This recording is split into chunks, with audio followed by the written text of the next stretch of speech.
രണ്ടാം ലോക മഹായുദ്ധത്തിന്റെ ഭീതി നിറഞ്ഞ അന്തരീക്ഷത്തിൽ നിന്നും ലോകം മുക്തമായപ്പോൾ ഇനി ഒരിക്കലും കൂട്ടക്കുരുതിയിലേക്ക് മാനവരാശി പോകില്ല എന്ന് ലോക നേതാക്കൾ ഒന്നടങ്കം പ്രഖ്യാപിച്ചതാണ്. എന്നാൽ ദശാബ്ദങ്ങൾക്കിപ്പുറം ആധുനിക സാങ്കേതിക വിദ്യയുടെയും ജനാധിപത്യ മൂല്യങ്ങളുടെയും സുവർണകാലത്ത് ജീവിക്കുമ്പോഴും ലോകം വീണ്ടും ഒരു ഇരുണ്ട യുഗത്തിലേക്ക് നീങ്ങുകയാണോ എന്ന ചോദ്യമാണ് ഉയരുന്നത്. നോർവേ ആസ്ഥാനമായി പ്രവർത്തിക്കുന്ന പ്രശസ്തമായ peace research institute Oslo PRIO പുറത്തുവിട്ട ഏറ്റവും പുതിയ വാർഷിക റിപ്പോർട്ട് ഈ ആശങ്കകളെ അടിവരയിടുന്നു. രണ്ടാം ലോക മഹായുദ്ധത്തിന് ശേഷം ലോകത്തെ ഏറ്റവും കൂടുതൽ സായുധ സംഘർഷങ്ങൾക്ക് സാക്ഷ്യം വഹിച്ച വർഷമായിട്ട് 2025 മാറിയിരിക്കുന്നു എന്നത് അത്യന്തം ഗൗരവത്തോടെ കാണേണ്ട വസ്തുതയാണ്. എന്താണ് ലോകത്തെ നടക്കുന്ന ഈ ഒരു റിപ്പോർട്ടിലുള്ളത് നമുക്കൊന്ന് നോക്കാം. ഈ പഠന റിപ്പോർട്ട് കേവലം ഒരു സ്ഥിതിവിവര കണക്ക് മാത്രമല്ല, മറിച്ച് ആഗോള സമാധാനത്തിന്റെ തകർച്ചയെക്കുറിച്ചുള്ള ശക്തമായിട്ടുള്ള ഒരു മുന്നറിയിപ്പാണ്. ലോകമെമ്പാടുമായിട്ട് വിവിധ രാജ്യങ്ങൾ തമ്മിലോ അല്ലെങ്കിൽ രാജ്യങ്ങൾക്കുള്ളിലോ ഉണ്ടായ ചെറുതും വലുതുമായ 65 സായുധ പോരാട്ടങ്ങളാണ് കഴിഞ്ഞ വർഷം മാത്രം രേഖപ്പെടുത്തിയത്.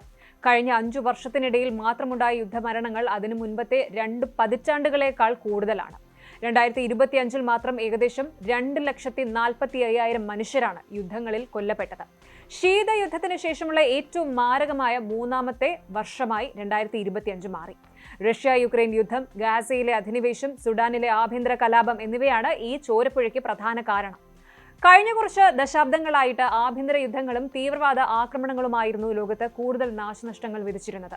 എന്നാൽ മുൻ വർഷങ്ങളിൽ നിന്നും വ്യത്യസ്തമായിട്ട് 2025 ലോകം കണ്ടത് പരമാധികാരമുള്ള 2 രാജ്യങ്ങൾ തമ്മിൽ നേരിട്ട് ഏറ്റുമുട്ടുന്ന പരമ്പരാഗത യുദ്ധങ്ങളുടെ വൻ തിരിച്ചുവരവാണ്. എന്നാൽ മുൻ വർഷങ്ങളിൽ നിന്നും വ്യത്യസ്തമായിട്ട് 2025 ലോകം കണ്ടത് പരമാധികാരമുള്ള 2 രാജ്യങ്ങൾ തമ്മിൽ നേരിട്ട് ഏറ്റുമുട്ടുന്ന പരമ്പരാഗത യുദ്ധങ്ങളുടെ ഒരു വൻ തിരിച്ചുവരവാണ്.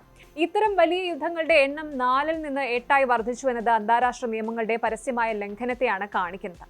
യുക്രൈനിലെ റഷ്യൻ അധിനിവേശം അന്താരാഷ്ട്ര ക്രമത്തിന്റെ അടിത്തറ ഇളക്കി മറിച്ചപ്പോൾ പശ്ചിമേഷ്യയിൽ ഇസ്രായേലും സിറിയയും ഇറാനും തമ്മിലുള്ള സംഘർഷങ്ങൾ കാര്യങ്ങൾ കൂടുതൽ വഷളാക്കി. ഏഷ്യൻ ഭൂഖണ്ഡത്തിലും സ്ഥിതിഗതികൾ ഒട്ടും പ്രത്യാശ നൽകുന്നതല്ല എന്നാണ് PRIO റിപ്പോർട്ടിൽ നിന്നും വ്യക്തമാകുന്നത്. ദക്ഷിണേഷ്യയിൽ ദീർഘകാലമായി നിലനിൽക്കുന്ന ഇന്ത്യ-പാകിസ്ഥാൻ അതിർത്തി തർക്കങ്ങൾ വീണ്ടും സായുധ സംഘർഷങ്ങളിലേക്ക് വഴിമാറി. സമാനമായ രീതിയിൽ അഫ്ഗാനിസ്ഥാനും പാകിസ്ഥാനും തമ്മിലുള്ള അതിർത്തി മേഖലകളിലെ കനത്ത പോരാട്ടങ്ങളും പ്രാദേശിക സുരക്ഷയ്ക്ക് വലിയ ഭീഷണിയായി.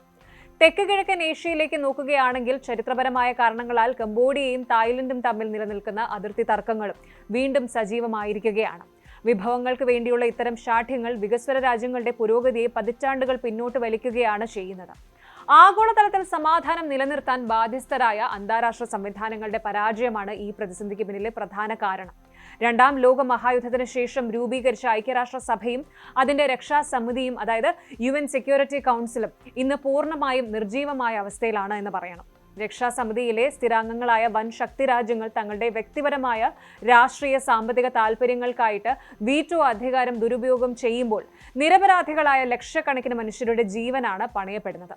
ഇത് ലോകത്തെ ഒരു പുതിയ ശീതയുദ്ധ സാഹചര്യത്തിലേക്ക് നയിക്കുന്നു. സുരക്ഷയ്ക്കായിട്ട് വൻതോതിൽ ആയുധങ്ങൾ വാങ്ങിക്കൂട്ടാൻ വികസ്വര രാജ്യങ്ങൾ പോലും നിർബന്ധിതരാകുമ്പോൾ ഇതിന്റെ ലാഭം കൊയ്യുന്നത് വൻകിട ആയുധ കച്ചവട കോർപ്പറേറ്റുകൾ മാത്രമാണ്. ഈ സായുധ സംഘർഷങ്ങളുടെ ഏറ്റവും ഭീതിതമായ വശമെന്ന് പറയുന്നത് അത് സാധാരണക്കാരായ ജനങ്ങളുടെ ജീവിതത്തെ എങ്ങനെ ബാധിക്കുന്നു എന്നതാണ്. ആധുനിക യുദ്ധങ്ങളിൽ ജനവാസ മേഖലകളും ആശുപത്രികളും വിദ്യാലയങ്ങളുമാണ് പലപ്പോഴും ലക്ഷ്യമിടുന്നത്. സാധാരണക്കാർക്ക് നേരെയുള്ള ആക്രമണങ്ങൾ മുൻ വർഷങ്ങളെ അപേക്ഷിച്ച് 5 മടങ്ങ് വർദ്ധിച്ച് 76,500-ൽ എത്തി നിൽക്കുന്നു. 1994-ലെ റുവാണ്ടൻ വംശഹത്യയ്ക്ക് ശേഷം സിവിലിയന്മാർക്ക് നേരെ നടക്കുന്ന ഏറ്റവും വലിയ ആക്രമണമാണിത്. സുഡാനിലെ അൽഫാഷർ നഗരത്തിൽ നടന്ന കൂട്ടക്കുരുതിയിൽ മാത്രം 10,000-കണക്കിന് സാധാരണക്കാരാണ് കൊല്ലപ്പെട്ടത്. ലക്ഷക്കണക്കിന് മനുഷ്യരാണ് സ്വന്തം നാടും വീടും ഉപേക്ഷിച്ച് അഭയാർത്ഥികളായിട്ട് മാറുന്നത്. നമ്മൾ ജീവിക്കുന്ന ഈ ഒരു ആധുനിക കാലഘട്ടം വലിയൊരു പ്രതിസന്ധിയിലാണ് നിൽക്കുന്നത് എന്ന് പറയണം. ശാസ്ത്ര സാങ്കേതിക വിദ്യയിലും കൃത്രിമ ബുദ്ധിയിലും ലോകം കൈവരിച്ച നേട്ടങ്ങൾ മനുഷ്യരാശിയുടെ നന്മയ്ക്കായിട്ട് ഉപയോഗിക്കുന്നതിന് പകരം കൂടുതൽ വിനാശകരമായ ആയുധങ്ങൾ നിർമ്മിക്കാനാണ് ഇവിടുത്തെ വൻശക്തികൾ ഉപയോഗിക്കുന്നത്.